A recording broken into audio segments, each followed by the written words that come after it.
بسم اللہ الرحمن الرحیم۔ سلطان صلاح الدین ایوبی رحمۃ اللہ علیہ سرد راتوں میں اپنی رایا کا حال جاننے کی وجہ سے بھیس بدل کر گلیوں کا گشت کرتے۔ اس کے ساتھ ساتھ انہوں نے سوچا کیوں نہ وہ ایک دن قید خانے کا بھی گشت کرے تاکہ معلوم ہو سکے کہیں وہ کسی مظلوم کے ساتھ غلط انصافی تو نہیں کر چکے۔ یہ بات ان کے دماغ میں اچانک ہی آئی تھی اور یہ بات ڈالنے والی ان کی زوجہ اسم الدین خاتون تھی۔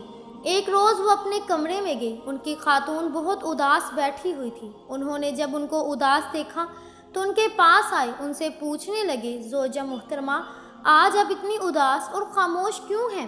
جب بھی ہم کمرے کے اندر آتے ہیں تو آپ چہک جاتی ہیں اور ہمارا بہت شاندار طریقے سے استقبال کرتی ہیں، لیکن آج آپ نے ہمارا استقبال بالکل بھی نہیں کیا، بلکہ ہماری جانب مسکرا کر تک بھی نہیں دیکھا۔ سب خیریت تو ہے نا؟ وہ کہنے لگی، سلطان معظم آج میری ایک کنیز میرے پاس بیٹھی ہوئی میرے بال سنوار رہی تھی۔ وہ سنوارتے ہوئے کہنے لگے، سلطان معظمہ ہمیشہ اپنی رایا کا دھیان رکھتی ہیں، ان کی خدمت کے لیے اپنی جان تک دے دیتے ہیں، کسی کو بھی اپنے حال پر نہیں چھوڑتے، بلکہ سب کا حال جاننے کی خاطر بیس بدل کر سرد راتوں میں بھی گلیوں کا گشت کرتے ہیں۔ انہوں نے جب یہ باتیں سنی تو وہ مسکرائے اور کہنے لگے، تو آپ کو کیا یہ باتیں اداس کر رہی ہیں؟ تو وہ کہنے لگی، نہیں سلطان معظم، یہ باتیں تو ہمیں بہت خوش کر دیتی ہیں، بلکہ ہمارے جسم میں دوڑتے ہوئے خون کو روانگی دے دیتی ہے۔ ہمیں اپنے آپ پر فخر محسوس ہوتا ہے کہ ہم آپ کی زوجہ ہیں، آپ ہمارے شوہر ہیں جس کو لوگ اتنا پسند کرتے ہیں۔ تو وہ کہنے لگے، تو بیگم اختر آپ کو کس بات نے اداس کر دیا؟ اسم الدین کہنے لگی، سلطان معظم وہ کنیز کہہ رہی تھی کہ انسانوں سے غلطیاں ہو جاتی ہیں، کوئی بھی انسان کبھی نہ کبھی کوئی ایسی غلطی کر جاتا ہے، اس کا خمیازہ اسے ساری زندگی بھگتنا پڑتا ہے۔ سلطان معظم بھی لیکن انسان ہیں اور ان سے بھی کوئی نہ کوئی ایسی غلطی تو ضرور ہوئی ہوگی، یقیناً کبھی نہ کبھی ان سے ایسا تو ہوگا کہ وہ کسی مظلوم کو بے وجہ ہی سزا دے چکے ہوں۔ میں نے اس کی جب یہ باتیں سنی، یہ باتیں سن کر سلطان صلاح الدین رحمۃ اللہ علیہ کہنے لگے، نہیں سوچا میں نے کبھی بھی کسی کی بغیر بات سنے اس کو سزا نہیں سنائی، بلکہ میں پورے معاملے کی تحقیقات کرتا ہوں، لیکن میرے دل میں بھی یہ خیال آیا کہ پتہ آپ سے کبھی ایسا کچھ ہو گیا ہو جس کی وجہ سے آپ نے سامنے ایسا پیش کیا جا رہا ہو کہ وہ انسان ظالم ہے لیکن وہ انسان مظلوم ہو اور آپ ناحق اس انسان کو سزا دے چکے ہوں۔ اس کی سزا تو آپ کو ملے گی اگر آپ نے ذرا بھی کسی کے ساتھ غلط ناانصافی کر دی ہوگی۔ یہی بات ہم کو پریشان کر رہی ہے۔ یہ بات سن کر سلطان معظم کو ایک دم ہی جھٹکا سا لگا اور وہ بالکل خاموش ہو گئے۔ ان کے دماغ میں یہ بات کسی تیر کی طرح لگی۔ ان کے دماغ میں یہ بات کبھی نہیں آئی تھی، لیکن آج ان کی بیوی کا اس طریقے سے انہیں اچانک سے بولنا ٹھٹکنے پر مجبور کر رہا تھا۔ ایسا کبھی بھی نہیں ہوا تھا، لیکن آج ان کی بیوی نے جس طریقے سے انہیں درست کرنے کی خاطر بولا، ان کے دماغ پر لگ گیا۔ انہوں نے فوراً ہی آج فیصلہ کر لیا کہ وہ آج کی رات بھیس بدل کر اپنے قید خانے کا چکر لگائیں گے اور وہاں جا کر دیکھیں گے کہیں ان سے واقعی کوئی ایسی غلطی تو نہیں ہو گئی جس کی وجہ سے ان کی رایا تکلیف میں ہو، یا پھر کوئی قیدی بہت زیادہ تکلیف میں ہو جو وہاں پر قیام نہ کر رہا ہو۔ انہوں نے یہ بات وزیر کو بتائی تو وزیر نے بھی ان کے ساتھ جانے کی ضد کی، لیکن سلطان معظم نے کہا کہ میں گلیوں میں گشت کے لیے نہیں جا رہا ہوں، میں اپنے آپ ہی مال کی قید خانے میں جا رہا ہوں اور لوگوں کو دیکھنا چاہتا ہوں۔ لیکن وزیر کی ضد کرنے پر ان کو رضامندی دینی پڑی اور وہ دونوں ہی سپاہیوں کا بھیس بدل کر قید خانے میں چلے گئے۔ وہاں موجود سارے سپاہی اور وہاں کی قیدی عورتیں اور قیدی مرد یہی سمجھ رہے تھے کہ یہ کوئی سپاہی ہے جو گشت کے لیے آیا ہے اور لوگوں کو دیکھ رہا ہے کہ وہ لوگ صحیح طریقے سے یہاں پر رہ رہے ہیں یا پھر لڑائی جھگڑے کر رہے ہیں۔ اسی وجہ سے سارے لوگ تمیز کے ساتھ بیٹھے ہوئے تھے۔ وہ چلتے جا رہے تھے۔ بڑے کونے میں جیسے ہی ان کی نظر پڑی تو ایک عورت کو دیکھا اور اس کی شخصیات کی عادت انہیں بالکل بھی ٹھیک نہیں لگ رہی تھی۔ وہ ایک حاملہ عورت لگ رہی تھی اور وہ بھی کوئی 2 یا 3 مہینے کی نہیں بلکہ 7 مہینے کی۔ انہوں نے ایک نظر اس عورت کی جانب دیکھا اور وزیر کی طرف جھکتے ہوئے کہنے لگے، وزیر یہ عورت کون ہے اور اس کی یہ حالت کیسی ہوئی؟ یہاں پر تو کسی بھی مرد کو آنے جانے کی اجازت نہیں ہے، تو پھر اس کی یہ حالت کون کر سکتا ہے؟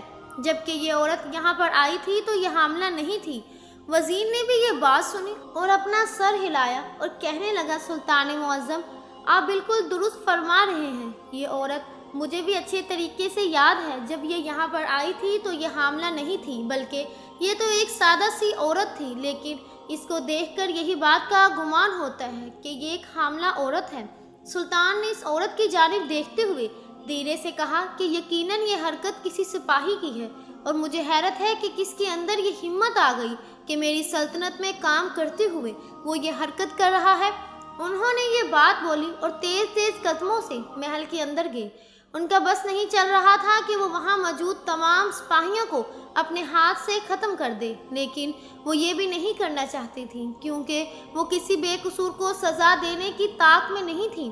وزیر ان کو دیکھ رہا تھا جو بہت بے چینی کا شکار نظر آ رہے تھے۔ وزیر لہجے میں کہنے لگا، سلطان معظم، آپ کو اتنا غصہ نہیں کرنا چاہیے، یہ آپ کی صحت کے لیے بالکل بھی درست ثابت نہیں ہوگا۔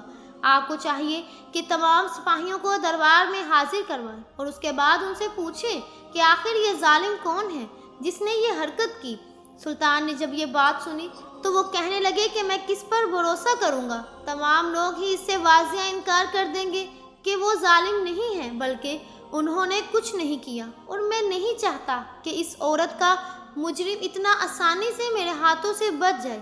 اگر وہ میرا کوئی سپاہی ہوا، نہ پھر کوئی باہر کا کوئی مرد ہوا جو زبردستی قید خانے میں گھس کر یہ حرکت کر گیا ہو، یقین مانو وزیر، میں آج اس کی ہستی مٹا دوں گا۔ اس انسان کا نام و نشان اس دنیا میں قائم نہیں رہے گا۔ وزیر نے یہ بات سنی اور سر اس بات پہ ہلانے لگا اور اگلے حکم کا انتظار کرنے لگا۔ سلطان معظم نے گہری سانس لی اور اپنی نشست پر بیٹھے اور وزیر کو حکم دیا کہ تمام سپاہیوں کو دربار میں حاضر کیا جائے۔ ان تمام لوگوں سے اس بارے میں دریافت کریں گے، اگر کوئی بھی اس عورت کا مجرم نکلا تو اس کو آج ہی سر قلم کر دیا جائے گا۔ وزیر فوراً ہی حکم بجا لایا اور تمام سپاہیوں کو دربار میں بلا لایا۔ سب لوگوں کی خوف کے زیر اثر کھڑے ہوئے تھے۔ کسی کو بھی سمجھ نہیں آ رہا تھا کہ سلطان معظم نے اس وقت دربار میں کیوں بلایا ہے، ان لوگوں کو یہاں پر کس وجہ سے بلایا گیا ہے۔ تمام درباری بھی اس بات سے ناواقف تھے۔ وہ لوگ بھی حیرت زدہ نگاہوں سے اس منظر کو دیکھ رہے تھے۔ انہوں نے کسی بھی سپاہی کو نہیں چھوڑا تھا۔ دروازے پر کھڑے ہونے والی سپاہی، قید خانے میں موجود جتنے بھی سپاہی اور ان کی جنگ میں جانے والے تمام سپاہیوں کو انہوں نے بلا لیا، اور آج کسی کو بھی بخشنے کے موڈ میں نہیں تھے۔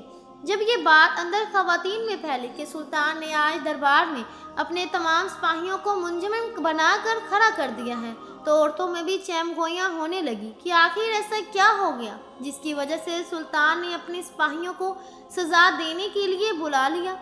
عصمت اعظم خاتون نے جب یہ بات کو پتہ چلا تو وہ فوراً ہی سمجھ گئی کہ قید خانے میں کچھ تو گڑبڑ ہوئی ہے، جس کی وجہ سے سلطان نے یہ قدم اٹھایا۔ وہ اپنی نشست سے فوراً اٹھی اور جالی کے پاس آ کر اندر موجود دربار کا منظر دیکھنے لگی۔ سلطان معظم نے کرت آواز میں پوچھا کہ آخر وہ کون انسان ہے جس نے ہماری سلطنت میں کام کرتے ہوئے ہمارے قید خانے میں ایک عورت کے ساتھ غلط کاری کی ہے۔ اس کے اندر اتنی ہمت آ گئی کہ وہ ہمارے قید خانے میں جا کر ایک قدم اٹھائے۔ ان کی آواز اس قدر بلند اور گرجدار تھی کہ تمام سپاہی کام سے رہ گئے۔ سب لوگ ہی سر نفی میں ہلانے لگے اور کہنے لگے، سلطان معظم، ایک قدم ہم کبھی چاہ کر بھی نہیں کر سکتے، اور عورتیں ہماری عزت ہیں، ہم کبھی بھی اپنی عزتوں کو پامال نہیں کر سکتے۔ سب کا ایک ہی قول تھا۔ سلطان معظم مزید گرج کر کہنے لگے، مجھ سے کچھ بھی چھپانے کی ضرورت نہیں ہے، تم لوگ جانتے ہو اگر مجھے غصہ آ گیا اور میں نے اپنی تلوار اٹھا لی تو تم میں سے کوئی بھی ایک نہیں بچے گا، اس لیے بہتر یہی ہے کہ وہ انسان سامنے آ جائے جس نے یہ حرکت کی ہے۔ اس انسان کو زندہ زمین میں گاڑ دوں گا، اور اگر وہ سامنے نہیں آئے گا تو تمام موجود یہاں سپاہی بے موت مارے جائیں گے، کیونکہ میں اپنی سلطنت میں ایسے لوگوں کو بالکل بھی اجازت نہیں دوں گا کہ وہ یہاں پر آ کر یہ غلط کام کریں۔ سب لوگ تھر تھر کانپ رہے تھے۔ سلطان کو بھی کسی پر ترس نہیں آ رہا تھا۔ جب انہوں نے دیکھا کہ سب لوگ ہی خاموشی اختیار کیے ہوئے کھڑے ہیں، انہوں نے وزیر کی جانب دیکھتے ہوئے کافی پریشان انداز میں کہا کہ وزیر، یہاں تو کوئی بھی سامنے نہیں آ رہا، آخر وہ انسان کون ہے جس نے اس عورت کے ساتھ غلط کاری کی ہے اور اس کی یہ حالت کی ہے؟ وزیر بھی کافی الجھا ہوا محسوس ہوا تھا۔ کہنے لگا، سلطان معظم، آپ کی یہ بات بالکل درست ہے۔ یہاں موجود تمام سپاہیوں کے چہرے اور ان کے قول سے یہی لگ رہا ہے کہ لوگ بے قصور ہیں۔ یہ لوگ ایسا کام نہیں کر سکتے، لیکن جس طریقے کی اس کی حالت اور صورت نظر آ رہی ہے، یقیناً ان میں سے کوئی ایک اس عورت کا گنہگار ہے، لیکن یہ لوگ تو ماننے کو تیار نہیں ہیں۔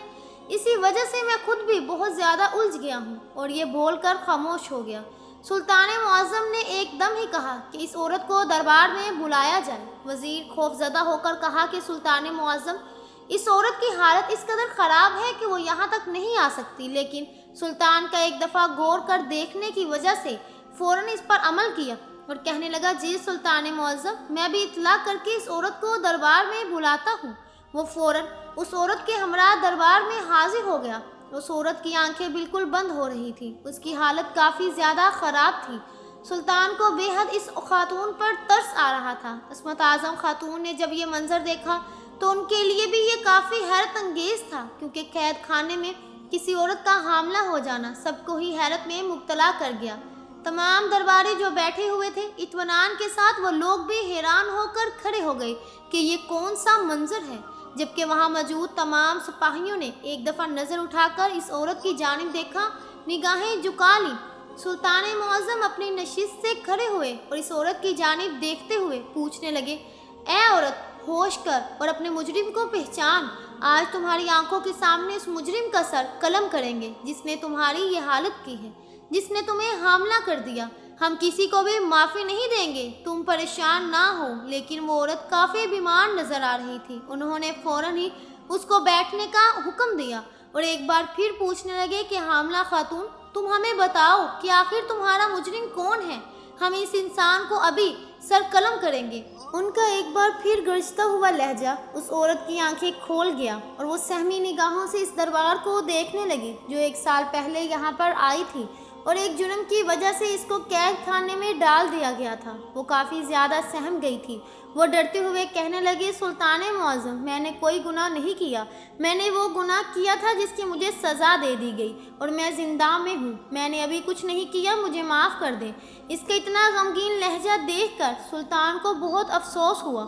وہ ایک بار پھر پوچھنے لگے، عورت، تم ڈرو مت، میں تمہارے ساتھ کوئی ظلم نہیں کروں گا، تمہیں کوئی سزا نہیں دی جائے گی، تو تم پر کسی قسم کا جبر نہیں کیا جائے گا۔ تم ہمیں بتاؤ کہ آخر وہ انسان کون ہے جس نے تمہارے ساتھ یہ غلط کام کیا ہے اور تمہیں حاملہ کر دیا۔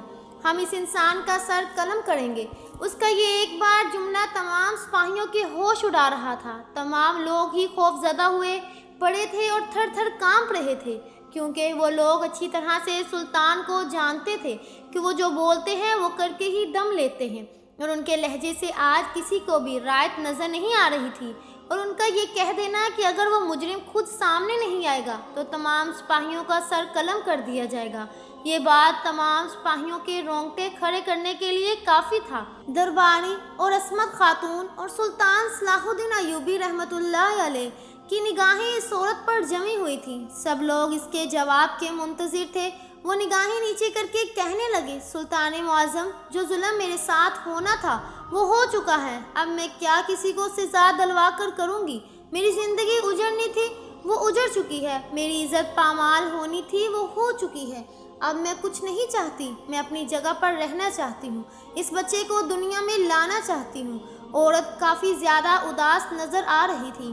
آج وہ زندگی جینے کی امید چھوڑ چکی تھی، یا پھر اس نے اپنے آپ کو ایک ماحول میں بند کر لیا تھا۔ اپنی عزت کو اچھالنا نہیں چاہتی تھی، لیکن سلطان معظم اس کے گنہگار کو کسی صورت بھی معاف کرنے کے ارادے میں نہیں لگتے تھے۔